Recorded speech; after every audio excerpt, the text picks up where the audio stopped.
Hi అండి, welcome to our channel. నేను ఇప్పుడు చదివి వినిపించబోయే కథ రుద్రరాజపురం పార్ట్ 4లో పెట్రోల్ వ్యాన్ కానిస్టేబుల్ తరానను చూశానని చెప్పడంతో డిఎస్పీ ఆఫీస్కి వచ్చేసరికి వివేక్ అక్కడికి చేరుకుంటాడు. అతన్ని అడుగుతాడు ఆమె ఎక్కిన కారు ఎలా ఉంది అని. గవర్నమెంట్ కారులా ఉంది అని చెప్తాడు. తర్వాయి భవన్లోనికి వెళ్దాం. కారు దిగి ఆమె ఎటు వెళ్ళింది? కొండెక్కి వెళ్ళింది ఒక్కతే. అవును, నాకు ఇంకో మనిషి కనపడలేదు. కానీ రెట్టించాడు వివేక్. సాయంత్రపు నీరెండలో ఆమె పక్కన ఒక ఆకారం లీలగా ఉంది. ఆ ఆకారం ఈ అమ్మాయిని పట్టుకున్నట్టు అనిపించింది. మీరు ఆ ఆకారాన్ని చూస్తే గుర్తుపట్టగలరా? కష్టం. ఆ ఆకారం నీటి బిందువులా ఉంది. నీటి బిందువులాగానా? అవును, సాయంత్రపు ఎండలో కొన్ని రంగులు కనిపించాయి. నీటి బిందువా? ఈ మనిషి నిజంగా చూశాడా? మధ్యమతిలో భ్రమపడ్డా? వివేక్ చిరాగ్గా అన్నాడు. చూసింది చెప్పండి, మీ ఊహలు చెప్పకండి. ఊహ కాదు, అది నీరే. 6 అడుగుల నీరు నిటారుగా నడుస్తుంది. నీరు నడుస్తుందా? అవును, ఆ అమ్మాయితో పాటు. నేను ఆశ్చర్యం నుండి తేరుకునే లోపల ఆ ఇద్దరు అక్కడ లేరు. ఈ సమాధానం పెద్దగా ఉపయోగకరంగా లేదు. 6 అడుగుల నీరు తరానని నీరు ఎత్తుకుపోయిందా? ఏదో గుర్తుకు వచ్చిన వాడిలో వివేక్ వెంటనే లేచాడు. నరసింహారెడ్డి వెళ్ళిపోతూ అన్నాడు, నాకు తాగుడు అలవాటు లేదు. హఠాత్తుగా వచ్చిన ఆలోచనతో వివేక్ ఉలిక్కిపడ్డాడు. తరానని మనిషి కిడ్నాప్ చేయలేదు. రెడ్డి చెప్పిన దాని ప్రకారం ఓ నీటి బిందువు తరానని తీసుకువెళ్ళింది. బెదిరింపు ఉత్తరం ఆషామాషిగా రాలేదు. ముందు శ్రీరంగేశ్వరికి, తర్వాత గాయని తరానకి. అది నిజం. తరానని ఎత్తుకుపోయారు. ఇక మిగిలింది శ్రీరంగేశ్వరి, భారతి. వీళ్ళందరూ అందమైన వాళ్ళు, తెలివైన వాళ్ళు. ఒక్కొక్కళ్ళు ఒక్కో రంగంలో రాణించిన వాళ్ళు. మై గాడ్ అని అరిచాడు వివేక్. శ్రీరంగేశ్వరి, భారతి. నెక్స్ట్ ఎవరు? ఆర్నవ్, విపుల్ హుషారుగా పంచకావ్య సదన్కి వచ్చారు. ఈరోజు రూయిన్స్ చూడాలి. ఆహా, అది ఒకటే కాదు. వాళ్ళిద్దరికీ వెంకటరత్నం గారు ఆయన చెప్పే పంచకావ్యాలు, పద్యాలు, వాటి టీకా, అర్థం, తాత్పర్యం ఎంతో నచ్చాయి. పైగా పిన్నితో మాట్లాడడం, తిరగడం చాలా ఇష్టం. మూడో కారణం తేళ్లమిట్ట ఆదిమూలేశ్వర ఆలయం, పెద్ద నంది విగ్రహం. వాళ్ళకి ఇంకా తెలియదు తమ ప్రయాణం రేపే అని. నెక్స్ట్ ఎవరు? ఆ ప్రశ్న వేధిస్తోంది. భారతి, శ్రీరంగేశ్వరి. వీళ్ళు కాక తమ దృష్టికి రాని వాళ్ళు ఎవరైనా ఉన్నారా? ముందు శ్రీరంగేశ్వరిని హెచ్చరించాలి. తర్వాత భారతిని బయటకు పంపవద్దని పీవీఆర్కి చెప్పాలి. ఫోన్ చేశాడు పీవీఆర్కి. ఆయన ఫోన్ ఎత్తిన తర్వాత, నేను వివేక్ని మాట్లాడుతున్నాను. పొద్దున్న మీ దగ్గరికి వచ్చాను. నాకు విషయం చెప్పండి. భారతికి ముందు యు ఆర్ ఫౌండ్ అన్న ఉత్తరం వచ్చిందా? వచ్చింది. ఆ ఉత్తరం కింద చిన్న అక్షరాలతో పేరు కనపడిందా? గమనించలేదు. రుద్రగారు, భారతిని ఇంటి నుంచి కదలనివ్వకండి. అదెలా కుదురుతుంది? పొద్దున్న భరతనాట్యం క్లాసులకు వెడుతుంది. ఆపై యూనివర్సిటీకి. భారతి ఫైన్ ఆర్ట్స్లో పీజీ చేస్తుంది. మళ్ళీ సాయంత్రం కథక్ క్లాసులకు వెడుతుంది. ఇంటికి వచ్చిన తర్వాత డాన్స్ ప్రాక్టీస్. అయినా తను వెళ్ళేది మా కారులో. 2 సెక్యూరిటీ గార్డ్స్ ఉన్నారు. ఇక మా ఇల్లు పెద్ద కోట లాంటిది. చుట్టూ 20 అడుగుల ప్రహారీ గోడ. వాటిపైన కరెంట్ బార్బుడ్ ఫెన్సింగ్. 24 గంటలు వాచ్ అండ్ వార్డ్ స్టాప్. మా Bharathi is absolutely safe. Don't you worry. Rest assured. Vivek ఆ వెంటనే పంచకావ్య సదన్కి వెళ్ళాడు. అప్పటికే శ్రీరంగేశ్వరి లైబ్రరీకి వెళ్ళిపోయింది. సందిగ్ధంలో పడ్డాడు వివేక్. ఇప్పుడు లైబ్రరీకి వెళ్ళి శ్రీరంగేశ్వరిని హెచ్చరించడమా? తరానా ట్యాక్సీ దిగినది అని చెప్పబడుతున్న అభయగిరుల దగ్గర వెతకడమా? చివరికి అభయగిరుల దగ్గరికే వెళ్ళాలని నిశ్చయించుకున్నాడు. శ్రీరంగేశ్వరికి ఇంకా టైం ఉంది. దారిలో వెడుతూ అనుకున్నాడు, ఈ ట్యాక్సీ ప్రయాణాలతో కాలయాపన అవుతుంది. ఇన్నాళ్ళు 2 ఉన్నారు, తప్పలేదు. రేపు ప్రభు వెళ్ళిపోతున్నాడు. అదీ కాక వచ్చిన కొత్తలో ఊరి దారులు తెలియవు. ఇప్పుడు అలవాటు అయింది. బైక్ ఉంటే ఈజీగా మెనోవర్ చేయవచ్చు. చిన్న సందుల్లో కూడా వెళ్ళొచ్చు. రాముకు ఫోన్ చేసి చెప్పాడు మోటార్ సైకిల్ అద్దెకు కావాలని. ప్రభుకి విసుగ్గా ఉంది. కొంతసేపు టీవీ చూశాడు. తరానా పాటలు మళ్ళీ వినాలనుంది. Melodious and haunting voice. కానీ సీడీ ప్లేయర్ రాత్రే హోటల్ మేనేజర్కి పంపేశాడు. మళ్ళీ కావాలంటే ముందు చెప్పాలి. అప్పటికప్పుడు రెంట్కు దొరకదు. టైంపాస్ కోసం ఆటో తీసుకుని ఫెర్రీ దగ్గరికి వెళ్ళాడు. నదిలో దూరంగా రామభద్రరాజు హోటల్కు సంబంధించిన బోటు వెడుతుంది. ఆ బోటులో ఒక ఆకారం బాగా తెలిసినది లీలగా కనపడింది. ఎవరు? వివేక్ లాగే ఉన్నాడు. కానీ వివేక్ డిఎస్పీ దగ్గరికి వెళ్ళాడు కదా. రూపీ కాయిన్ ఫోన్ బాక్స్ దగ్గరికి వెళ్ళి వివేక్ సెల్కి ఫోన్ చేశాడు. కాల్ వెయిట్లో పెట్టి వివేక్ ఎవరితోనో మాట్లాడుతున్నాడు.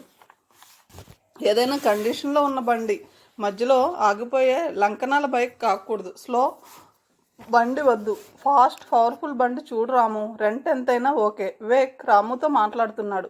1 నిమిషం అయిపోయింది. కాల్ కట్ అయింది. ప్రభుకి కావలసిన సమాచారం తెలిసింది. అతడు రామభద్రరాజు హోటల్ పడవలో లేడు. వివేక్ పవర్ఫుల్ బైక్ కోసం రాముని అడుగుతున్నాడు. వివేక్కి ముందు చూపు ఎక్కువ. రేపు కారు తను తీసుకుపోతే ఇక్కడ ప్రయాణాలు ఎలా సాగుతాయి? ఒక్కడికి ట్యాక్సీ వేస్ట్. ట్యాక్సీ ప్రయాణం స్లో కూడా. ట్యాక్సీ చిన్న చిన్న సందుల్లోకి వెళ్ళలేదు. మస్తాన్ గారింటికి వెళ్ళలేక కాలినడకన వెళ్లాల్సి వచ్చింది కదా. వివేక్కి పవర్ఫుల్ బైక్ సరి అయినదే.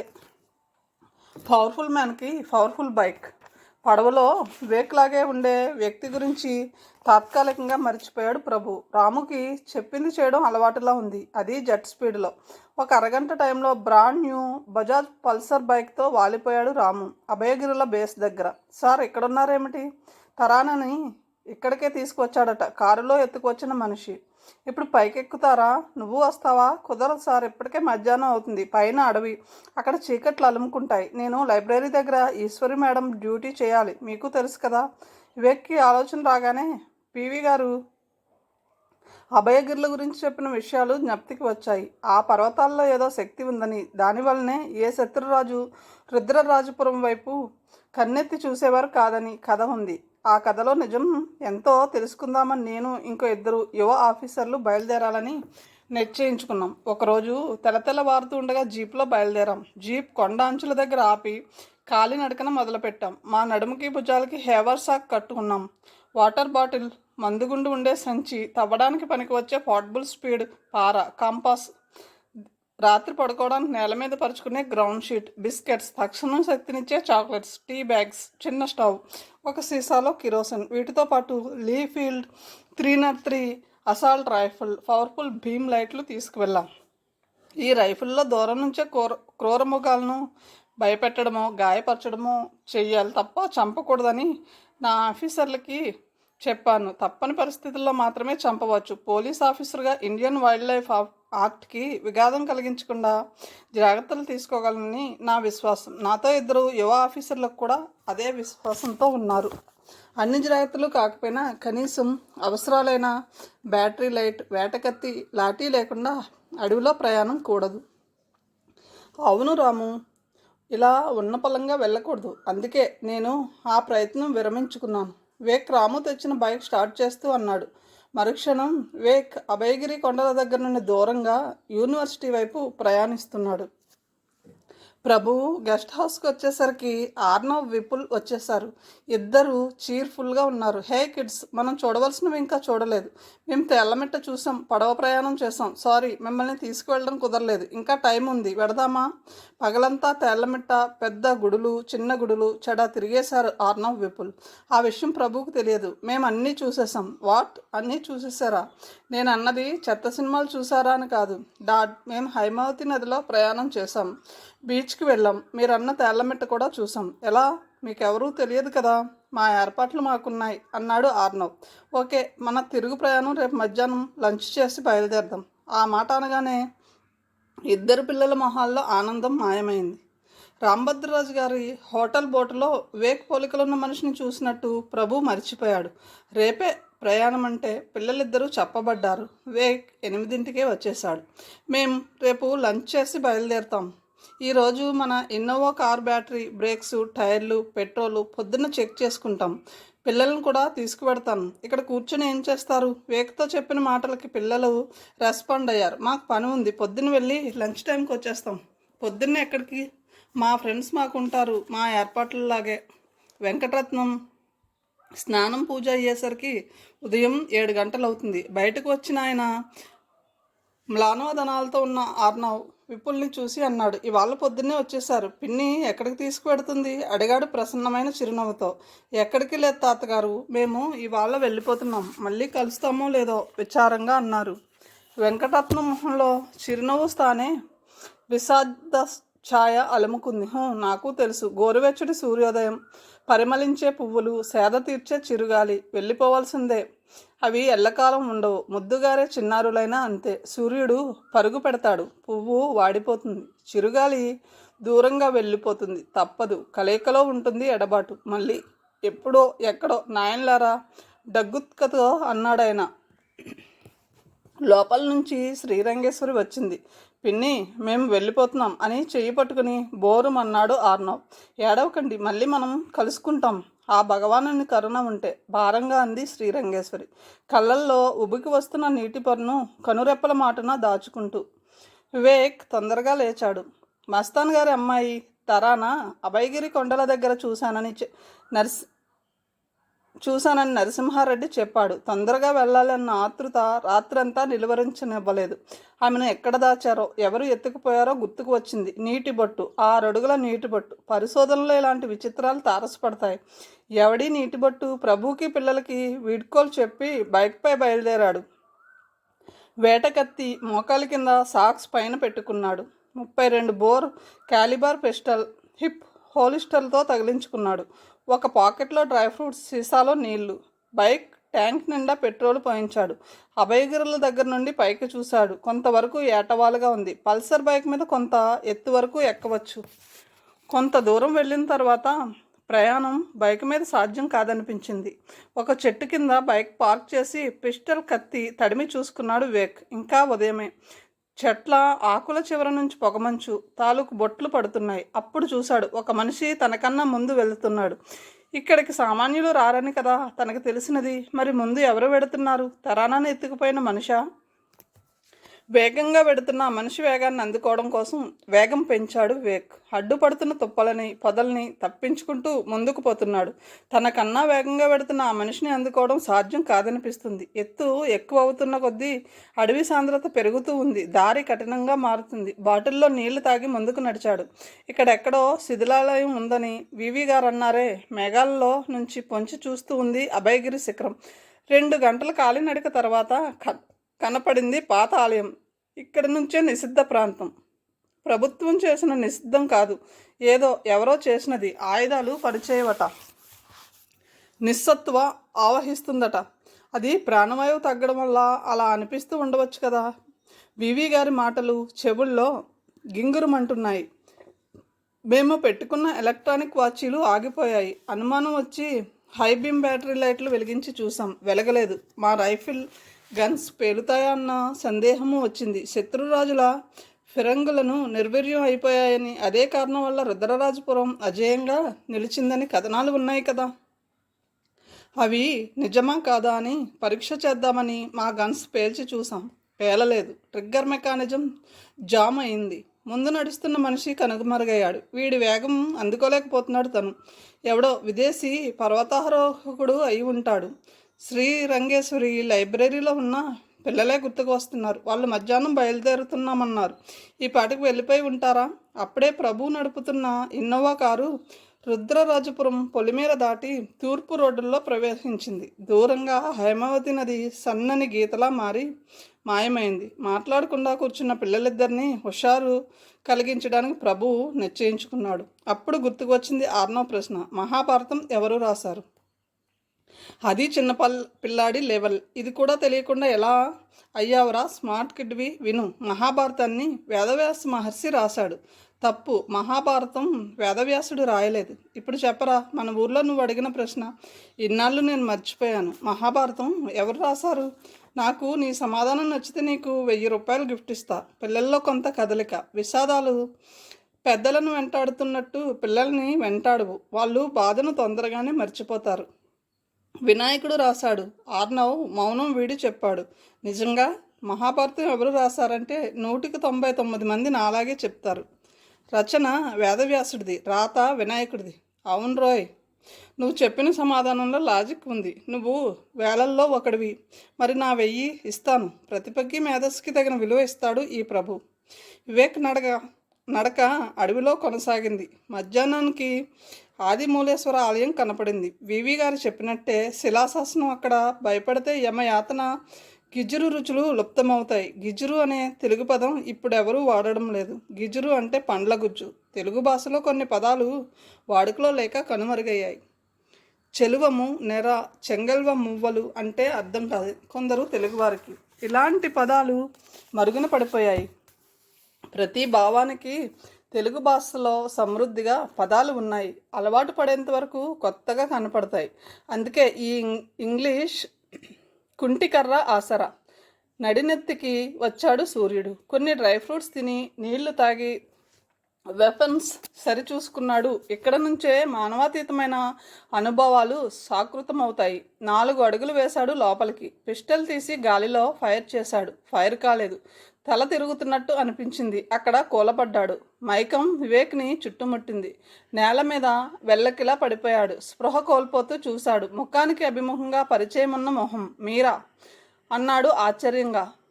తన మాట తనకి వినపడేలోపే పూర్తిగా వివేక్ కనురెప్పలు మూతపడ్డాయి. శ్రీరంగేశ్వరికి ఒక పక్క దిగులుగా ఉంది. మళ్ళీ యాంత్రిక జీవితం మొదలు. పంచకావ్య సదన్ పాఠాలు, క్యాంటీన్లో పని, పగలు సీసీబీఎంలో చదువు, మధ్యాహ్నం లైబ్రరీ ఉద్యోగం. ఇన్ని రోజులు పిల్లలతో మంచి సమయం గడిపింది. Quality time. ఇంకొకందుకు ఆనందంగా ఉంది. వివేక్ ఈ రోజు నుంచి ఇక్కడికే వస్తాడు. 5 గంటలైంది. బయటకు చూసింది. వివేక్ జాడలేదు. మనసులో నవ్వుకుంది. అప్పుడే ఎలా వస్తాడు? తను తొందరగానే చెప్పింది తప్ప టైం చెప్పలేదు కదా. బయట స్తంభాల వెనుక కొన్ని నీడలు కదులుతున్నట్టు అనిపిస్తుంది. పరీక్షగా చూసింది. ఎవ్వరూ కనపడలేదు. భ్రమ. వివేక్ చెప్పాడు నిన్న తరానా అనే అమ్మాయిని ఎవరో మారువేషంలో వచ్చి ఎత్తుకుపోయారట. జాగ్రత్తగా ఉండమని చెప్పాడు. లైబ్రరీ వదిలి వెళ్ళకూడదు. అనుకున్న టైంకు వివేక్ రాకపోతే ఎంత రాత్రైనా వివేక్ కోసం ఎదురు చూస్తే ఇక్కడే ఉండాలి. రాము వస్తాడా? రాము చిత్రమైన మనిషి. రాత్రి చలిలో చెరువులో స్నానం చేస్తాడు. వాడి జలకాలాటల్లో రావడం మర్చిపోతే శత్రువు ఎవరో తెలియదు. ఎలా ఉంటాడో తెలియదు. ఎటు నుంచి వస్తాడు? ఎలా దాడి చేస్తాడు? అసంకల్పితంగా శ్రీరంగేశ్వరి మనసులో భయం నరం వణికింది. కళ్ళు తెరిచి చూశాడు వివేక్. పొద్దు వాటారుతోంది. దగ్గరగా కూర్చుని తననే చూస్తున్నాడు ఆయన. మీరు ఇక్కడ ఎలా? నెమ్మదిగా నీరసంగా అన్నాడు వివేక్. చెబుతాను. నువ్వు లేచి నడవగలవా? వివేక్ చుట్టూ చూశాడు. గుడి మండపం మీద ఉన్నాడు. లేచి నిలబడ్డాడు. నీరసం చాలా వరకు తగ్గింది. శరీరం స్వాధీనంలోకి వచ్చింది. కప్పులో వేడి టీ అందించాడు ఆ మనిషి. తాగిన తర్వాత అన్నాడు వివేక్. ఇప్పుడు మామూలుగానే ఉన్నా. మీరు ఇక్కడ ఉన్నట్టు నాకు తెలియదు. రావాల్సి వచ్చింది. హోమ్ మినిస్టర్ భీష్మరాజా మెహ్రా విజ్ఞాపన మేరకు వచ్చా. ఎందుకు? రాత్రి రాంభద్రరాజు గారి హోటల్లో నీకు అన్ని విషయాలు చెప్తా. నువ్వు తిరిగి వెళ్ళిపో. నేను వస్తాను. రాత్రి 7 గంటలకు రాజుగారి ద్వీపానికి రా. హోటల్ స్టాఫ్కి నీ ఆనవాళ్ళు చెప్తాను. వాళ్ళు నిన్ను నా దగ్గరికి తీసుకువస్తారు. నేను అక్కడ ఉంటా ఆ సమయానికి. ఆయన కృష్ణప్రసాద్. భారతి తొందరగా డిన్నర్ చేసింది. తరానని ఎవరో ఎత్తుకుపోయారని చెప్పినప్పటి నుంచి బెరుకుగా ఉంది. You are found, you are chosen. ఉత్తరాలు ఎవరో ఆకతాయితనంతో రాయలేదు. ఏదో చెడ్డ ఉద్దేశంతోనే రాశాడు. బెడ్రూమ్లోకి వెళ్ళింది. సిడ్నీ షెల్డన్ నవల తీసుకుని చదవడం మొదలుపెట్టింది. భరతనాట్యం మీద పుస్తకాలు, ఫైన్ ఆర్ట్స్ పుస్తకాలు చదివి బోర్ కొట్టినప్పుడు ఇలా థ్రిల్లర్ నవలలు చదువుతుంది. అలసటగా కళ్ళు మూతలు పడుతున్నాయి. యు ఆర్ ఫౌండ్ గాడెవడో తొందరగా దొరికితే బాగున్ను. ఈ టెన్షన్ ఉండదు. ఆలోచిస్తూ యథాలాపంగా తలుపు వైపు చూసింది. బోల్ట్ వేసి ఉంది. బలమైన చెక్క తలుపులు. ఇంత సెక్యూరిటీ ఉన్నా ఇంట్లోకి ఇతరులు ప్రవేశించడం అసాధ్యం. ఎందుకో తలుపు కింద గడప దగ్గర ఆమె చూపు నిలిచింది. తలుపు సందులో నుంచి నెమ్మదిగా లోపలికి నీరు ప్రవేశిస్తుంది. నీరు ప్రవహిస్తుంది. తలుపు సందుల గుండా నీరు మడుగు కట్టింది. తలుపు లోపల నీటి మడుగు. లోపలికి వచ్చిన నీరు నెట్ట నిలువుగా నిలబడింది. ఆ ఆకారానికి మనిషి రూపం ఏర్పడింది. 6 అడుగుల మనిషి. మనిషిలా కనిపిస్తుంది. ఎముకలు లేని మనిషి. ఎటు పడితే అటు తిరగగలిగిన ఫ్లెక్సిబుల్ రూపం. నాతో రా అంది ఆకారం. తలుపు తెరుచుకుంది. పొడవాటి కారిడార్లో దీపాలు వెలుగుతున్నాయి. చల్లటి స్పర్శ ఆమెను వివసురాలను చేసింది. ప్రతిఘటన లేకుండా బయటకు నడిచింది. గేట్ దగ్గర వాచ్మెన్ ఆమెను చూసి తలుపు తీశాడు. ఆమె బయటకు నడిచింది. బయట కారు ఆగి ఉంది. ఆమె కారులో కూర్చుంది. కారు బయలుదేరుతుంటే డ్రైవర్ స్థానంలో ఉన్న మనిషిని చూశాడు వాచ్మెన్. స్ఫటికపు ఆకారంలో మెరుస్తున్న ఆకారం. వాచ్మెన్ అంతగా పట్టించుకోలేదు. గేట్ దగ్గర కాపలాదారుగా సంవత్సరాలు పనిచేస్తున్నాడు. యజమానిని ప్రశ్నించకూడదు. అతడికి ఎవ్వరూ చెప్పలేదు. భారతికి ప్రమాదం ఉందని. చెప్పి ఉంటే వెంటనే రుద్రాకి చెప్పి ఉండేవాడు. చిన్నవాళ్లను ఎవరు పట్టించుకుంటారు? Who cares? భారతి అపహరించబడ్డది. అప్పటికింకా 8 దాటలేదు. వస్తూ ఉంటే భారతి బాల్ పెన్తో రాసింది. నీరు. వివసురాలైన భారతికి అంతకంటే రాసే వ్యవధి లేదు. చిన్న క్లూ. వివేక్ గెస్ట్ హౌస్కి తిరిగి వచ్చేసరికి 6 గంటలై ఉంటుంది. గది ఖాళీగా ఉంది. ప్రభు పిల్లలు వెళ్ళిపోయారు. పొద్దున్న చేసిన అడ్వెంచర్, ఆ పైన స్పృహ పోవడం. కృష్ణప్రసాద్ హఠాత్తుగా ఉదయగిరి మీద కనపడడం. ఈ రోజంతా గందరగోళంగా ఉంది. బైక్ గెస్ట్ హౌస్ పార్కింగ్ లాట్లో పార్క్ చేసి ఆటోలో ఫెర్రీకి వెళ్ళాడు. రాంభద్రరాజు హోటల్కి వెళ్ళే బోట్ ఇంకా అవతల వైపే ఉంది. దీపాల వెలుగులో నది సగం వరకే కనపడుతూ ఉంది. రాత్రి కూడా నన్ను ప్రశాంతంగా ఉండనివ్వరా? హైమావతి నది మీద మొండి స్తంభాలు నీటిలో మునిగి తపస్సు చేసుకుంటున్న ముని పొంగవుల్లా ఉన్నాయి. రాంభద్రరాజు హోటల్ పడవ అప్పుడే వచ్చింది. వేకెక్కి కూర్చున్నాడు. అవతల ఒడ్డున హోటల్ దీపాలు ప్రకాశవంతంగా వెలుగుతున్నాయి. ఈ వైపు కన్నా ఆ వైపు వెలుతురు ఎక్కువగా ఉంది. పడవల రేవు నుంచి లోపలి సిమెంట్ ఫుట్ పాత్, పచ్చటి గడ్డి ల్యాండ్లు, నీట్గా పెంచుతున్న కొబ్బరి చెట్లు, బాదం చెట్లు. హోటల్ భవనం కాకుండా కాటేజీలు అక్కడక్కడ ఉన్నాయి. ఏ 5 స్టార్కి తీసిపోదు రాంభద్రరాజు గారి హోటల్. వేక్ని చూడగానే మీరు బాలబాలాజీ కాటేజ్కి వెళ్ళండి. హోటల్ భవనం వెనుక ఉంది. దానికి ఇటు పక్క పల్లాలమ్మ కాటేజ్ ఉంది. రెండో పక్క పెద్ద పనస చెట్టు ఉంది. మీకు అదే గుర్తు. హోటల్ గైడ్ చెప్పాడు. కృష్ణప్రసాద్ గారు చెప్పి ఉంటారు తన రాక గురించి. బాలబాలాజీ కాటేజ్ తలుపుల మీద టకటకా అని 4 సార్లు కొట్టాడు. ఆ రిథం గుర్తుపట్టాడు కృష్ణప్రసాద్. నోటి మాట లేకుండా మోర్స్ కోడ్లోలాగా చేతి శబ్దాలతో వాళ్ళు సంభాషిస్తూ ఉంటారు. ఓపెన్ ఫోన్లో మాట్లాడిన రహస్య సమాచారం ఈ శబ్దాల ద్వారానే కమ్యూనికేట్ చేస్తుంటారు. ప్రతి డిటెక్టివ్కి కొన్ని ప్రాథమిక వృత్తి ధర్మాలు ఉంటాయి. సమాచారం ఇచ్చిపుచ్చుకోవడం, అది మరో మూడో మనిషికి తెలియనీయకుండా. కృష్ణప్రసాద్ తలుపు తెరిచాడు. వివేక్ డోలాయమానంలో ఉన్నాడు. లైబ్రరీకి వస్తానని శ్రీరంగేశ్వరికి చెప్పాడు. తను తొందరగా బయలుదేరతానని కూడా అంది. అప్పుడే రాత్రి అయింది. తన గురించి నిరీక్షిస్తూ ఉంటుంది. ఈ రోజు నుంచి నేను ఇక్కడికే వస్తాను మిమ్మల్ని పికప్ చేసుకోవడానికి. చీకటిలో చెరువుగట్టు దగ్గర కాదు. మరి ఇప్పుడు ఈ ద్వీపంలో బాస్ ముందు ఇరుక్కుపోయాను. 1 నిమిషం సార్ అని బయటకు వచ్చి రాముకు ఫోన్ చేశాడు. లైబ్రరీ మూసే సమయానికి తను అక్కడికి వెళ్ళకపోవచ్చు. రాము ఉన్న శ్రీరంగేశ్వరి ఇంటికి క్షేమంగా చేరుకుంటుంది. రాము సెల్ స్విచ్ ఆఫ్ చేసి ఉంది. వర్రీ అవ్వకు వివేక్, నేను డిఎస్పి పురుషోత్తం బడ్వేతో మాట్లాడాను. అక్కడికి రాము కాక ఇంకా 2 కానిస్టేబుల్స్ని పంపిస్తానన్నాడు. శ్రీరంగేశ్వరి క్షేమంగా ఇంటికి చేరుకుంటుంది. నువ్వు వర్రీ ఫ్రీగా ఉండు. కృష్ణప్రసాద్ మాటలకు వివేక్ సిగ్గుపడ్డాడు. కృష్ణప్రసాద్కి ఎలా తెలిసింది?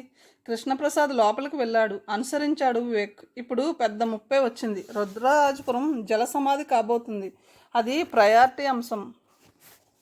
మరి తరానా, భారతి, శ్రీరంగేశ్వరి? వివేక్ ఆలోచనలు పసిగట్టినట్టు అన్నాడు కృష్ణప్రసాద్. ఇవి 2 వేర్వేరు కాదు, ఒకదాంతో ఇంకొకటి ముడిపడి ఉన్నాయి.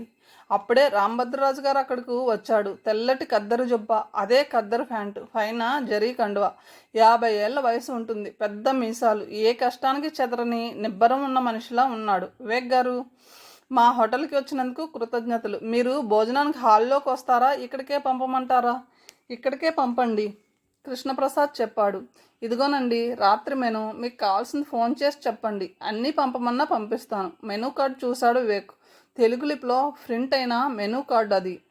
వాలుగు చేపలతో పుల్లటి పులుసు, మామిడికాయ వేట మాంసం, ఇగురు కూర, మాంసం, మొక్కజొన్న పొత్తులు, గోంగూరతో కలిపి వండిన టైగర్ ఫ్రాన్స్, ఉల్లి మసాలాతో చేసిన లేత వంకాయ కూర, తెల్ల అన్నం, బిర్యానీ, ఉల్లి ముక్కల పుల్ల పెరుగు, ఇంకా స్వీట్లు. మెనూ కార్డు 2వ పేజీలో వెజ్ ఐటెంలు ఉన్నాయి. వరి అన్నం, బీరకాయ పప్పు, సాంబార్, మెంతి మజ్జిగ, ఆవకాయతో చేసిన దొండకాయ కూర. ఇవి కాక దెబ్బ రొట్టె, తేనె పానకం, పెసర పునుకులు, కొత్తిమీర, చింతపండు పచ్చడి, ఇలా చాలా ఐటెంలు ఉన్నాయి. వివేక్కి భోజనం మీద ఆసక్తి లేదు. 2 విషయాలు మనసులో సుడులు తిరుగుతున్నాయి.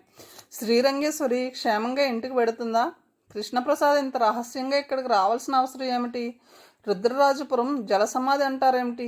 ఆయన చెప్పడం మొదలుపెట్టాడు. నీకు గుర్తుండే ఉంటుంది, ఒకరోజు వెంకటరత్నం గారు, శ్రీరంగేశ్వరి రుద్రరాజపురం నుంచి మన ఇంటికి వచ్చారు. పొగమంచు వల్ల మా ప్లేన్ పాలెం ఎయిర్పోర్ట్ నుంచి టేకాఫ్ కాలేకపోయింది. నేను సాయంత్రం వరకు సిటీకి రాలేకపోయాను. అంతకు ముందు రోజే హోమ్ మినిస్టర్ నన్ను అర్జెంటుగా రమ్మని ఫోన్ చేశారు. నేను వెళ్ళేసరికి భీష్మరాజ్ మెహ్రా తన ఛాంబర్లో ఎదురు చూస్తున్నారు. ఆయన మొహంలో ఆందోళన స్పష్టంగా కనపడుతూ ఉంది. ఆ ఉదయం మా చర్చనీయాంశం రుద్రరాజపురం, ముఖ్యంగా ఈ అభయగిరి పర్వత ప్రాంతాల్లో మన ఎయిర్ ఫోర్స్ ప్లేన్స్ ఎగరలేకపోతున్నాయి. ఈ విషయం అంత ముఖ్యమైనది కాదని అనుకుంటూ వచ్చింది మన ప్రభుత్వం కూడా. ఆ పర్వతాల్లో తీవ్ర అయస్కాంత క్షేత్రాలు ఉండి ఉంటాయని అనుకున్నారు. ఈ ప్రాంతం భారతదేశంలో చేరకముందు రుద్రరాజపురం రాజు నరసింహరాజు రుద్రరాజు ఆధీనంలో ఉండేది. ఇక్కడ కొన్ని పురాతన కట్టడాలు ఉన్నాయి, అంతకు తప్ప ఇంకేం ప్రాధాన్యత లేదు. ఇది మన దేశ సరిహద్దుల్లో కూడా లేదు, సెన్సిటివ్ ఏరియా కాదు. ఈ మధ్యకాలంలో ఈ పర్వత ప్రాంతంలో ఏదో యాక్టివిటీ ఉందని, అందుకే మన వాయుసేన విమానాలు ఈ కొండ ప్రాంతం పరిధిలోకి రాగానే కాక్పిట్లో కంట్రోల్స్ పనిచేయడం లేదని ఎయిర్ హెడ్ క్వార్టర్స్కి కొంతమంది ఆఫీసర్లు రిపోర్ట్ చేశారు. ఇది air chief marshal Balwinder Singh దృష్టికి వచ్చింది. Balwinder Singh dedicated airmen. ఈ రిపోర్ట్ మన రక్షణ మంత్రిత్వ శాఖకి ఆ వరుసలో ప్రధానమంత్రి దృష్టి కూడా వచ్చింది.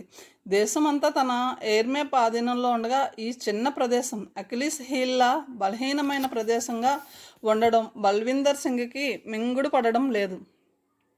మన పురాణంలో దుర్యోధనుడి కథ ఉంది. ఆ కథ ప్రకారం దుర్యోధనుడి తల్లి గాంధారి కొడుకుని నగ్నంగా రమ్మంటుంది. దుర్యోధనుడు అప్పటికి ఇంకా బాలుడే. ఆమె తాకితే శరీరం వజ్ర సమానమవుతుందట. గాంధారి కళ్ళకి గంతలు కట్టుకుని ఉంటుంది, చూడలేదు. దుర్యోధనుడు బట్టలు లేకుండా పెడుతుంటే శ్రీకృష్ణుడు చూశాడు. బావా, ఏమిటి ఈ పని? పురుషుడు ఎప్పుడు పూర్తి నగ్నం కాకూడదు, కనీసం దుస్తులు ఉండి తీరాలి. ఎంత గుడ్డిదైనా తల్లి అయినా నువ్వు చిన్నపిల్లవాడివైనా పురుషధర్మమే. పూర్తి నగ్నత్వం ఆడవారికి పర్వాలేదు, నీకు కాదు, వెళ్ళు, చిన్న లంగోటి వేసుకొని మందలిస్తాడు.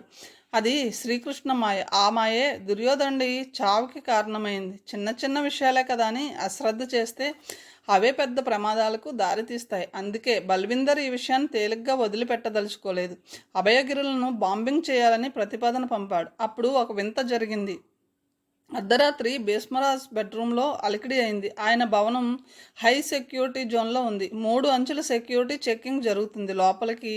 అందున భీష్మరాజ్ బెడ్రూమ్లోకి ఎవ్వరూ ప్రవేశించలేరు. ఆయన గాఢ నిద్రలో ఉన్నాడు. ఎవరో తట్టి లేపినట్టు ఉలిక్కిపడి లేచాడు. ఎదురుగా ఒక స్ఫటిక ఆకారం. భీష్మరాజ్, అభయగిరుల జోలికి పోవద్దు, మాట వినకపోతే దారుణ పరిణామాలు ఉంటాయి. రేపు లేచి నీ స్విమ్మింగ్ పూల్ చూడు అని ఆ ఆకారం వెనుతిరిగింది. బిత్తరపోయి చూశాడు భీష్మరాజ్. ఆ స్ఫటికాకారం నేల మీద నీటి మడుగులా మారిపోయింది. తలుపు సందులో నుంచి బయటకు పోయింది. 3 సెక్యూరిటీ గేట్లు దాటిపోయింది. నీటి ప్రవాహం రోడ్డు కావల కారు వరకు వెళ్ళింది. కారెక్కి వెళ్ళిపోయింది. భీష్మరాజ్కి నిద్ర పట్టలేదు. ఢిల్లీలో తీవ్ర నీటి ఎద్దడి. హర్యానా, పంజాబ్, ఢిల్లీ ప్రాంతాల్లో సంవత్సరం నుంచి సరి అయిన వానలు లేవు. యమునా నది ఎండిపోయింది. నీటికి కటకటగా ఉంది. అన్ని భవంతుల్లోనూ పెద్ద హోటల్లోనూ స్విమ్మింగ్ పూల్స్ని మూసేశారు. భీష్మరాజుకి నమ్మకం కుదరలేదు. కాలేమో అనుకున్నాడు. తెల్లవారుతుండగా పరిగెత్తుకెళ్ళి స్విమ్మింగ్ పూల్ చూశాడు. స్విమ్మింగ్ పూల్లో నిండుగా నీళ్లు, స్వచ్ఛమైన నీరు. ఒక్క పైప్ ఓపెన్ చేయలేదు. వాన లేదు, నీటి చుక్క వచ్చే అవకాశం లేదు. భీష్మరాజు విస్మయంతో వెనక్కి వచ్చాడు. అక్కడ రాసి ఉంది, ఇది మా శాంపిల్. అభయగిరుల జోలికి వస్తే రుద్రరాజపురం జల సమాధి అవుతుంది, జాగ్రత్త అన్న హెచ్చరిక కనిపించింది. నన్ను వెంటనే రమ్మన్నాడు. నేను చూశాను. పెద్ద స్విమ్మింగ్ పూల్ నీటితో కలకల్లాడుతుంది. ఆ ధర్మిళ నన్ను ప్రభుత్వం ఇక్కడికి పంపింది. ఈ అభయగిరుల మిస్టరీ, రుద్రరాజపురం జలసమాధి విషయం కనుక్కోమని. అందుకే నేను ఇక్కడికి వచ్చాను. ఇది ఇలా ఉండగా కొత్త ఢిల్లీలో ఒక సెమినార్ జరిగింది. మౌలానా ఆజాద్ రోడ్డులో ఉన్న విజ్ఞాన్ భవన్లో. మెయిన్ టాపిక్ రోదసీ విజ్ఞానం. ప్రత్యేక అంశం హూ ఈస్ దేర్ కోయి హై. ఇది 3 రోజుల కాన్ఫరెన్స్. 300 వరకు దేశ విదేశ ప్రతినిధులు వచ్చారు. అదంతా సీడీలో రికార్డ్ అయింది. చూడు. కృష్ణప్రసాద్ లేచి ఒక పౌచ్లో నుంచి సీడీ తీసి సీడీ ప్లేయర్ ఉన్న టీవీలో ఇన్సర్ట్ చేశాడు. విజ్ఞాన్ భవన్, మౌలానా ఆజాద్ రోడ్, న్యూఢిల్లీ అన్న బోర్డు మీద కెమెరా ఫోకస్ చేయబడింది. తర్వాత అర్ధచంద్రాకృతిలో టెర్రకోట టైల్స్తో కట్టిన ద్వారం, టెర్రకోట స్టైల్లోనే కట్టిన పెద్ద భవనం, బ్రౌన్ రెడ్ కలర్ కలగలిపినట్టున్న ఫ్లోరింగ్ టైల్స్. విశాలమైన ద్వారం దాటి ముందుకు వెళ్ళింది దృశ్యం. తెర మీద టైము 10:05 AM చూపిస్తుంది. లోపల 200 మందికి పైగా ఫారెన్ డెలిగేట్స్ ఆసీనులై ఉన్నారు. స్టేజ్ మీద 9 వరకు ఆసనాలు ఉన్నాయి. వచ్చే వాళ్ళు ఇంకా వస్తూనే ఉన్నారు. World conference on applied astronomy అన్న అక్షరాలతో బ్యానర్ ఉంది. దాని కింద రోదసీ విజ్ఞానం. ప్రత్యేక అంశం హూ ఇస్ దేర్ కోయి హై అన్న చిన్న బ్యానర్ కట్టి ఉంది. ఇది 2 రోజుల సమావేశం. రష్యా నుంచి యాండల్ పింకిల్ స్టెయిన్, అమెరికా నుంచి టుల్లిస్ ఆస్వాల్డ్, బ్రిటన్ నుంచి చల్కా జాక్, ఫ్రాన్స్ నుంచి సార్కోడీగల్ అప్పుడే తమ సీట్లలో కూర్చుని ఉన్నారు. ఆతిథ్య దేశం ఇండియా నుంచి అమితావ్ సక్సేనా, పళని శ్రీనివాసన్, ఎలంగ్ గోవన్, పాకిస్తాన్ నుంచి మహమ్మద్ అన్సారీ, బంగ్లాదేశ్ నుంచి ముజిబుర్ మాలిక్ కూర్చుని ఉన్నారు. సినీ స్టార్ల గ్లామర్లను తలదన్నేలా ఉన్న ఒక లేడీ కంపీర్ వచ్చి అందరి పరిచయాలు చెప్పింది హిందీలో. ప్రారంభోత్సవం హోమ్ మినిస్టర్ భీష్మరాజ్ మెహ్రా చేశాడు. ఆయన ప్రధాని. రాష్ట్రపతుల సందేశాలు వినిపించారు. అందరి చేతుల్లోనూ ప్రోగ్రామ్ కాపీస్ ఉన్నాయి. మధ్యాహ్నం వరకు ప్లీనరీ సెషన్. మధ్యాహ్నం నుంచి ప్రతి దేశం నుంచి వచ్చిన గ్రూప్ విడివిడిగా కంకరెంట్ సమావేశాలు జరుగుతాయి. లంచ్ ప్రఖ్యాత పారిశ్రామికవేత్త సురేష్ వి మలాని స్పాన్సర్ చేస్తున్నారు. మధ్యాహ్నం హై టీ పెంచల శివలింగయ్యరావు స్పాన్సర్ చేస్తున్నారు. సాయంత్రం బీసీ ఫాల్ మెమోరియల్ హాల్లో కుమారి భారతి కూచిపూడి నృత్యం. కుమారి భారతి ఫ్రమ్ రుద్రరాజపురం. రాత్రి డిన్నర్ బై పారిశ్రామికవేత్త రాజా రంగనేకర్ ఆఫ్ పూణే. రెండవ రోజు ఉపన్యాసాలు. ఉదయం టీ, లంచ్, డిన్నర్ మామూలే. స్పాన్సర్స్కి లోటు లేదు. ఈ ప్రోగ్రాం ప్రపంచమంతా ప్రచారం చేయబడుతుంది. International publicity. స్పాన్సర్షిప్ దొరకడం అంటే జాక్పాట్ కొట్టడమే. దానికి ఎంత లాబియింగ్, ఎన్ని రాజకీయ ఒత్తిడులు. ఆ రెండో రోజు మధ్యాహ్నం ఓపెన్ డిబేట్. ఆ తర్వాత కాన్ఫరెన్స్ తీర్మానం. టీవీ స్క్రీన్ మీద జరుగుతున్న ఉపన్యాసాల దృశ్యాలు చూపిస్తున్నారు. యాండ్రల్ పింకిల్ స్టెయిన్, టుల్లిస్ ఆస్వాల్డ్ తమ ఉపన్యాసాలు మొదలుపెట్టారు. పింకిల్ మన సూర్య కుటుంబం గురించి వివరించాడు. సూర్యుడు, భూమి, ఇతర గ్రహాల వివరాలు చెప్పాడు. సౌర కుటుంబంలో ఒక్క సూర్యుడే 99% కంటే ఎక్కువ ద్రవ్యరాశి కలిగి ఉంటాడని, మన భూమి సూర్యుడి నుంచి 3వ గ్రహమని, ఇక్కడ వాతావరణం ఉందని, ఇంకా మిగిలిన గ్రహాలకు అలాంటి సదుపాయాలు లేదని, ఈ విషయాలు అందరికీ తెలుసు. అయినా సభా మర్యాద కాదని మౌనంగా వింటున్నారు. అప్పుడు సభ్యుల గ్యాలరీ నుంచి ఒక గొంతు వినపడింది. అటెన్షన్ మిస్టర్ పింకిల్, ఇవన్నీ మాకు మా స్కూల్ డేస్ నుంచి తెలుసు. సూర్యుడు మనకు 15 కోట్ల దూరంలో ఉన్నాడని, భూమి చాలా చిన్నదని, మన భూములు లాంటివి 13 లక్షల భూములు సూర్యబింబంలో పడతాయని, సూర్యకాంతి భూమిని చేరడానికి 8 నిమిషాలు పడుతుందని. కార్యనిర్వాహకుల తాలూకు మనిషి ఒక మైక్ అతని దగ్గరికి తీసుకువచ్చాడు. నా పేరు బాహుబలి పేరి. రుద్రరాజపురంలో ఉన్న త్రిలింగ యూనివర్సిటీలో ఆస్ట్రోబయాలజీ ప్రొఫెసర్ని. మీరు చెప్పినవన్నీ చాలా పాత నాలెడ్జ్. కొత్తవి ఉంటే చెప్పండి. పింకిల్ తడబడ్డాడు. ఓపెన్ డిబేట్ మొదలు కాలేదు. అప్పుడే మొదలు పెట్టాడు. ఈ ఇండియన్స్కి టైం సెన్స్ లేదు. రేపు మధ్యాహ్నం ఓపెన్ డిబేట్, అప్పుడు మాట్లాడాలి. ఇప్పుడే మొదలు పెట్టాడేమిటి? ఎంత చదివినా వీళ్ళకి ఇండిసిప్లిన్ పోదు. రెచ్చడ్ ఇండియన్స్ పీపుల్ కొనుక్కుంటూ చెప్పాడు. వెయిట్ ఫర్ సమ్ టైమ్ అని. ఆల్ రైట్, ఈ సూర్యుడు కూడా నక్షత్రమని, దీనికన్నా పెద్ద నక్షత్రాలు మన పాలపుంతలో ఉన్నాయని, వాటితో పోలిస్తే మన సూర్యగ్రహం ఆవగింజలో 10వ వంతు కూడా ఉండదని, అంటారస్ నక్షత్రం పెద్ద నారింజ పండు అంత ఉంటుందని మీకు తెలిసే ఉంటుంది. నిజానికి మన పాలపుంత చిన్నది. ఇక్కడ 20,000 కోట్ల నుంచి 40,000 కోట్ల నక్షత్రాలు ఉన్నట్టు అంచనా. కానీ మనకు పక్కనున్న ఆండ్రోమేడాలో 1,00,000 కోట్ల నక్షత్రాలు ఉన్నాయి. అది వింత కాదు. చిన్న పెద్ద కలిసి ఇలాంటి పాలపుంతలు 17,000 కోట్ల వరకు ఉన్నాయని అంచనా. అయితే ఇప్పుడు ప్రశ్న, మనలాంటి భూములు ఈ విశ్వంలో ఎన్ని ఉండాలి? మనకు తెలిసిన విశ్వం కన్నా అసలైన విశ్వం ఇంకా కోట్ల రెట్ల పెద్దది. తెలిసింది ఇసుక రేణువంత, తెలియనిది మీ దేశ బీచ్లన్నీ కలిపినంత. అది మానవ మీదకి అందదు. చివరి మాటలు పింకిల్ జోవియల్గా అన్నాడు. బాహుబలి పేరి పెద్దగా అరిచాడు. ఈ సుత్తంతా మాకెందుకు, విషయానికి రా. సభ్యుల్లో కదలిక వచ్చింది. గొడవగా తయారైంది సభా ప్రాంగణం. పరగ్రహవాసుల ఉనికి మనకి ఇంకో 20 ఏళ్లలో తెలుస్తుందని నేను అనుకుంటున్నాను, పింకిల్ అన్నాడు. 20 ఏళ్ళ? పింకిల్ మొహం కోపంతో ఎర్రబడింది. ఎవడీ స్టూపిడ్ ఫెలో? బాహుబలి పేరి సింపుల్గా బీపీ. సభలో ఇలాగైనా మాట్లాడడం ఎక్కడా చూడలేదు ఇలాంటి వాడిని. వీడు బీపీ పెంచుతున్నాడు. ఇంతలో టుల్లిస్ ఆస్వాల్డ్ లేచి అన్నాడు. అంత టైం అక్కర్లేదు, ఇంకా 15 ఏళ్ళే. బాహుబలి మళ్ళీ అరిచాడు. వాళ్ళు భవిష్యత్తులో రావడం ఏమిటి? వాళ్ళు ఇప్పటికే ఇక్కడ ఉన్నారు. పింకిల్ కూడా గట్టిగా అరిచాడు. ఇక్కడికి వచ్చి చెప్పు నీ అభూత కల్పనలు. ఇంకా ఎవరూ రాలేదు. బాహుబలి లేచి డయాస్ ఎక్కి స్పీకర్ పోడియం దగ్గర నిలబడి చెప్పడం మొదలుపెట్టాడు. మాది రుద్రరాజపురం. ఇది ఒకప్పుడు స్వతంత్ర రాజ్యం. ఇండియాకి ఫ్రీడమ్ వచ్చిన తర్వాత భారత్లో లీనమైంది. ఈ రాజ్యంలో ఈ ఇతర గ్రహవాసులు ఎప్పటి నుంచో ఉంటున్నారు. మా పట్టణంలో ఒక పర్వతం ఉంది. దాని పేరు అభయగిరులు. అక్కడికి మానవులు ఎవరూ ప్రవేశించలేరు.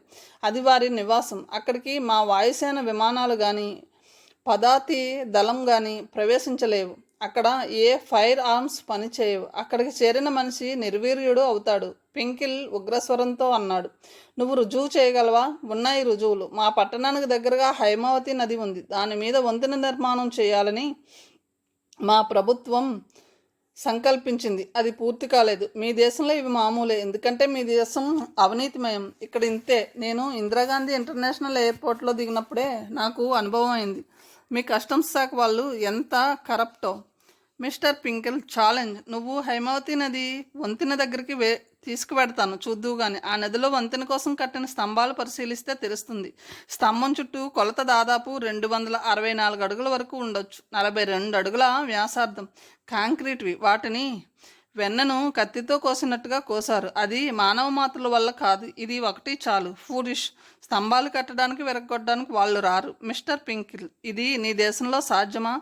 ఇక్కడున్న ఆలయ నిర్మాణాలు 100 ఏళ్ల క్రితమే ఉన్నాయి. ఇంకా ఇతర దేశాల్లో ఉన్నాయి. ఉదాహరణకి చిలీ దేశపు ఈస్టర్ ఐలాండ్లో ఉన్న విగ్రహాలు కట్టడం మానవులకు సాధ్యమా? అది నువ్వు కానీ మీ దేశం కానీ చేయలేదు. లేదు.